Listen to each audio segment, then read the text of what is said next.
Well, Eddie Guerrero couldn't wait for this title match, trying to convince both Brad Armstrong last Monday at Nitro and his nephew Chavo Jr. 2 weeks ago to step aside and let him at Jericho. Now he finally gets the opportunity with the title at stake. Very smart move here by Guerrero. Slows the pace down. I'm sure that Jericho would like to speed it up a little bit and set his pace for his match, but Guerrero can go that pace too, but he wants to wrestle his match. He wants you to wrestle his kind of match. Neutral position for both men. We have 2 rings here tonight, fans. As you know, you can see in the background, they'll be alternating. This will be ring 1, and ring 2 will be the furthest ring from your sight right there. And, of course, the 2 rings, the cage will be lowered a little bit later on. Eddie now picking things up, and then when Eddie gets things going against him, he will go for the hair. Well, the 2 rings is always one of the great aspects of Fall Brawl, and not just for the War Games matchup, because the undercard as well, the wrestlers are able to employ the 2 rings, and when you have some of the high-flying tactics like a Chris Jericho is bound to employ, that 2 rings may be to his advantage. I remember the last time they were in both rings, they were in the aisle, they were over the railing, they were in the hallway. I mean, this is War Games. In the many events we have seen featuring the 2 rings, we have seen referees let the action continue in either ring, and I think that's good. That's what the fans want to see. In terms of high-profile matchups, championship bouts between these 2 competitors, you might look at this as the rubber match, because back in February at Super Brawl, Eddie Guerrero beat Chris Jericho and retained the U.S. title at that point, and we talked about the clash where Jericho beat Guerrero. We'll see who comes out in this one. Always tougher when you are the challenger to try to wrest the title away. It's going to be tough for Eddie. Eddie now, he's pulling on the hair of Jericho. You can see that. You know, Eddie not only has the attitude change, the intensity change, but even his face, there's something that looks different. Eddie, when he walks into the arena, sometimes we see him, sometimes we don't. He looks, you can just tell he's a different person. Totally different personality. You know, we've questioned that style, we've questioned that attitude change in Eddie Guerrero, but you certainly can't question his work ethic. He's come back from several months on the injury list with a torn pec, in arguably the best shape of his career, and it's obvious that he's had the Cruiserweight title in his long-range game plan. No doubt about it, but the clock is on the side of Jericho. Jericho is the champion, like Shivani says. Guerrero's got to beat him. And it looks as if Guerrero has him a step off. Chris Jericho looks right into our camera that time and really looked frustrated. Back they go to a corner, and Eddie's got him tied up where he wants. This is where you do not want to be against Eddie Guerrero. European uppercut and a backhand knife edge chop. Here's another one, and that rocked the head of Jericho back into the corner. The opening bout on Fall Brawl. It's for the Cruiserweight belt, and they're going at it now. Jericho goes in. Good maneuver by Jericho. Andre takedown, nicely done. And there's a knife edge by Jericho. That hurt. And another one, down goes Eddie. So Jericho here content with keeping Eddie off the mat here, Mike Tenay. Well, the Cruiserweight and the World's TV title situations have become so competitive. Several title changes in the past few months, and I guess among the reasons may be the younger athletes, like a Jericho, like an Alex Wright, that may be inexperienced in title matches. Well, I think it has an awful lot to do with their conditioning, too. And they know the money that can be made, and they know what's happening here at WCW, and the whole world is watching. So there's a lot of things involved here. A lot of people want to be big stars real quick, and the only way to do it is you got to win matches. And you got to win matches on big-time events like this one that you're seeing, Fall Brawl, here in the month of September. Eddie pulling on the hair, and now Jericho pulling on the arm. This is a submission-type hold here, but Eddie just stepping right out of it. Getting back, trying to get back to a vertical base. You see the foot positioning of the champion Jericho, pulling on the hands and the wrist, and why not a kick in the ear, just for good measure. Back down goes Eddie once again. The secret to getting a pin in this hold, when you're in the position of Eddie Guerrero, is you got to get up on your feet and get near some ropes and get a handful of rope and hold on. Guerrero's best defense here is to try and reach through with his top hand, the free hand, and clasp hands with the hand that Jericho has a hold of at this point. Try and close the gap. Nah, use the ropes. And that's what Eddie was trying to do. Now Jericho has both legs now across the torso of Eddie here. Actually one leg that time, and Eddie pulls right back up out of it. Eddie battling out of this submission-type hold and basically being very effective here. Surprising to see Jericho use that type of a hold early in this matchup. the feeling out process and the early going with Guerrero. Normally we see Jericho turn it on early with high-risk moves. Yeah, it's not like they don't know each other. They know each other very, very well. Now, reversal to the ropes on the right side. Eddie saw it coming. Lamahi Shrug Cradle got him up, but no, Jericho the other way. Whoa, One nice of his own. counter. 1, 2. No! He got a 2 count and an arm drag, taking back down again. Simple strategy by Jericho, and it's worked so far in the opening moments of this cruiserweight title bout. You know, that shows you how really good they are. Both these men are known for what? Their high aerial moves. I mean, they come off those top ropes to the floor. They'll cross body you. They'll Huracanrani all day long. But they know how to wrestle. He's kept him on the mat. He's kept him where he has to keep him.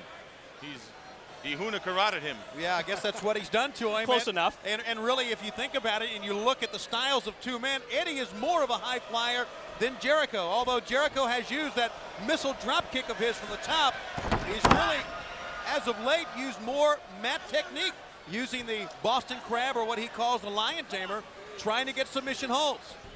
So with that in mind, that's what he's doing here, the strategy he's employing.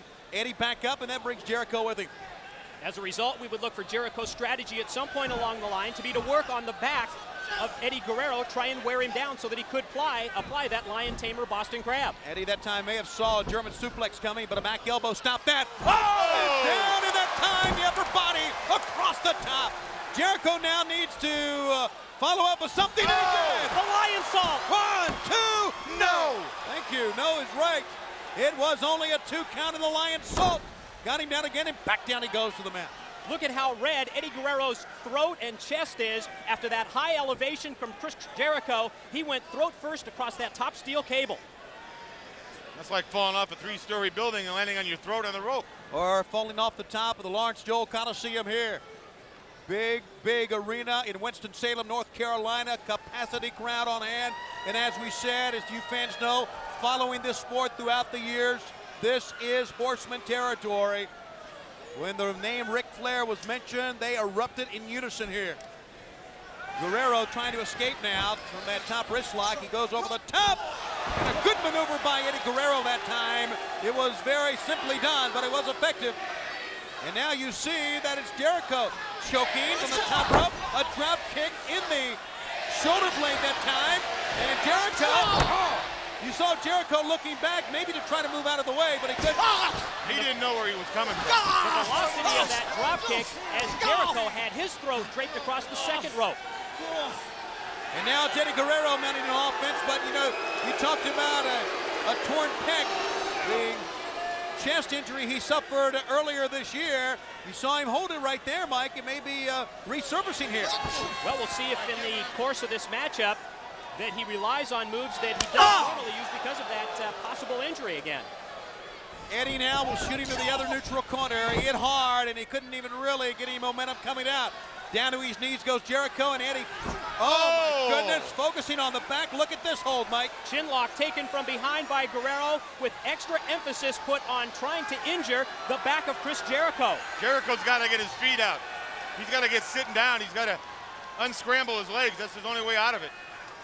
That is the same target area for that drop kick that we saw moments ago when Jericho was draped face first on the ropes on the left side. And a good look in at the one-on-one competition that is WCW. We had anticipated that Jericho would be working over the back of Guerrero, trying to soften him up for the Lion Tamer, but in actuality, it's Guerrero working over the back of the Lionheart. And as you can see, not a seat to be found here in Winston-Salem, and right now, very methodically, maybe by design or maybe because I would think the latter, that he's taken quite a beating. Eddie has slowed the pace down here. A pickup at Jericho and a belly to back. More of the same. You notice when Guerrero picked him up, he just didn't drop him backwards. He pulled him down when he went down. Gets the most he can out of every move. Tremendous wrestler. That's right, used his weight, really, in effect, sacrificing his own body because he hit hard as well on that. But it was Jericho that got the most of that, and here he's getting tied up again. Gonna try and roll back with this and lift Jericho up in the air. Variation of the upside down surfboard. Oh boy! Instead, he goes right back to the chin lock again. Well, I don't think he thought he could get him up there. When he went down, I don't think he thought he could lift that much weight. The way Jericho has his legs and body positioned, so he just went to another hole. That's very smart. You could see the pressure and the different parts of the body You're talking about the quadriceps, the abdomen, the chin, the neck, and he is in a tremendous amount of pain here, Mike. Well, there's the surfboard hold applied by Guerrero, and you're right, Bobby. This hold may even be more effective than that upside-down surfboard, La Tapatia, that it looked like he was going to try and put on Jericho. Jericho looks like he got a beer face. Jericho trying to power out of it, but we're going to see if he can. You know, he is a determined young man and quite a champion. He is trying to stand up. He's got to stand up or sit down and roll. He got to a standing position here. Now what can he do? A lot of times, obviously, when you're put in something like this that we have not seen in a long time, when you're in it, you got to improvise. Let's see what he can do here. Eddie just pulling, notice the extra added leverage with the head between the shoulder blades here. Boy, this is great competition in the opening bout. You may not like his attitude, but Eddie is giving you quite a match here, along with the champion Jericho. Pushes out of that, does Eddie. Down to the midsection. There's that European uppercut again. One of the best in the business from Eddie Guerrero. And he's so fast with it. You never know where it's coming from or when it's coming. And once again, he is focused on the back. That has been his point of attack. Eddie up and down he goes. One of his premier maneuvers. Here's a cover, 1, 2, and no. Slingshot in with that diving headbutt to the back of Chris Jericho, and you're right, his game plan is to work over the back of the Lionheart. I'll tell you, you're looking at one lion out there that's got a bad back. How about this? Oh, I've never seen this before. I've never seen this either. Taking a page out of the game plan of his father, Gory Guerrero. The Gory special upside down type backbreaker. Got him up, and the referee checking in. And Jericho getting the balance the other way, and he reverses on Eddie. Eddie is in that backbreaker now. And Eddie, how about that? Whoa! He pancaked him. That'll change your expression. Elbow drop missed. Wow, you talking about great athletes, guys. You are seeing guys take maneuver after maneuver and just come back with a counter. The hard-fought matchup that we expected with this World's Cruiserweight title at stake. Knife edge chop, you can see it rocks the head of Guerrero. Now they come towards us. Not much effect on that one. Chris trying his best, but he doesn't have much on those. And that time Eddie sidestepped him. He's still favoring his back. Yeah, you're right, Brain. Walking the ropes. Oh! Sometimes it can backfire. And Jericho's going to help add insult to injury here. Oh, that hurts to watch that. Now Jericho up, and a drop kick. Caught him with that springboard drop kick. Guerrero able to maintain his senses on the ring apron before Jericho now follows up outside. It's a good move of Jericho's to keep him out of that ring. You can't beat him outside that ring. Waist lock here. Oh, he's going to try a power bomb. Oh, no. Oh! That time, both men hit hard. Both men hit hard, including the leg of Guerrero on the apron, and then as a result, they collide. Jericho face first to the safety rail. Thought he was going to attempt a power bomb either on the apron or on the concrete floor. What I thought. Instead, he had him throw first across the top rope. So dangerous to try that move for many reasons. Another reason is what you saw right there. The man up in the potential power bomb can grab the ropes. Then you can take a nasty spill, and that's what happened. Jericho, though, the first man back in the ring, shoulder block, double leg, trip that time, Eddie over the top. That's the second time he's tried that, but he landed nicely. And a back elbow, standing switch, pick up German release, and it caught him on the back of the neck. Just threw him away with that release suplex. Well, he landed hard on the back of his head, back of his neck. And the foot's No. on the ropes. Whoa. That time, Barely. Jericho, I think the release hurt him because he had to crawl over and he had to make the cover after a couple of seconds. Had the man been closer to him, maybe it would have been a 1-2-3. Had he not been able to get that foot on the rope, That's Jericho right. would have had this match. So it was the positioning of Guerrero that hurts Jericho that time. Here's a pickup, power bomb, no. Eddie slipped away. Eddie picks him up. Oh my goodness. Whoa, he drive him into that match. Eddie Guerrero, and as you can see, the champion is out. Don't waste your time, Eddie. Jericho's not moving. That really caught him on the back of the head, but Eddie very slow to get up. Eddie maybe could have already had him pinned, and now Jericho starts to move. Eddie's had his bell rung, there's no doubt about it.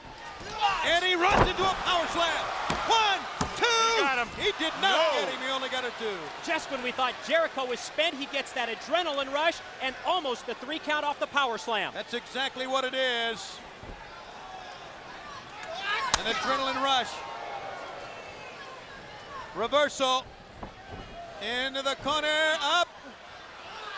How about like a lawn dart? Oh! Spinning leg lariat. 1, 2. He's good. This has been a match of escapes. Did you see Jericho raise his hands? It's like, what else can I do? What does it take to beat this guy? Who is going to win this cruiserweight matchup? It's a classic to open up Fall Brawl. Eddie hooked the ropes. Now he goes into the far side. He goes up and gets pancaked again. Well, they've done it all here. I think it's a man who's going to be lucky. Oh, Mahi's raw cradle again. Quick reversal. No, didn't get him. Eddie almost got a 3 count that time. Now Eddie up. Gets powerbomb. Oh. Lifts him again. Double bomb. How about that one? 1. He's going to go for 3 of them now. No, he's not. He's going to put him on the top turnbuckle. Guerrero's going to go flying. High risk move on the way. Paint brushed the face. Maybe after 2 power bombs feels that Eddie is prime pickings for a superplex here. Let's see. Can Guerrero counter? Up, he can. Oh my goodness. It was Jericho that hit hard. Jericho's hand landed first, enabling Eddie to get up top. Oh, wrong flash. Does he have it? 1, 2, yes. Yes. We've got a new cruiserweight champion. And that ends the 1-month title reign of Chris Jericho, the new cruiserweight champion, Eddie Guerrero. And you may not like him, and obviously many of us do not, but you can't deny Eddie Guerrero came to wrestle tonight and took the cruiserweight belt right away from the champ.